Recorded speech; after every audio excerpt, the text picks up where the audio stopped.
কি গো, তুমি এখন রেডি হওনি? আরে, বাস তো ছেড়ে চলে যাবে। এখনো ওখানে বসে বসে এখনো মেকআপ ঘষছো। তাড়াতাড়ি রেডি হয়ে নাও। রেডি তো হব, কিন্তু তুমি আমার জন্য কোনো মেকআপই কিনোনি। একটা কিপটা কোন জায়গার একটা বাইরে যে যেতে হয়, ভালো একটা শাড়ি কিনতে হয়, সেটা কি তুমি কিনেছো? হ্যাঁ, শাড়ি বাইরে চলো বাইরে চলো বলো, কিন্তু কিছুই তো কিনে দাও না। কি পরে বাইরে যাবো? হ্যাঁ, কি করলে তুমি? আমি তোমার কিছু কিনে দিই না, হ্যাঁ?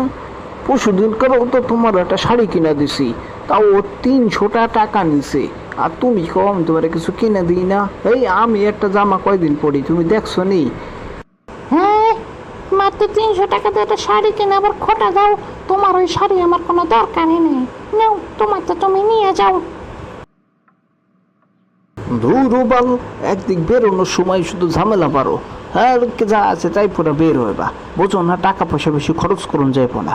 টাকা পয়সা আরো চাপায় চাপায় রাখতে হইব। ভবিষ্যতের জন্য তো কিছু রাখতে হইব নাকি? খালি খরচের পাল্লা করো। তোমার মতো একটা কিপটার সাথে বিয়ে করাটাই আমার হয়েছে জীবনের সব থেকে বড় ভুল। এই যাও, আমি কোথাও যাব না। আগে ভালো একটা শাড়ি কিনে দিবে, তারপরে আমি যাবো, না হলে আমি যাবোই না। কি?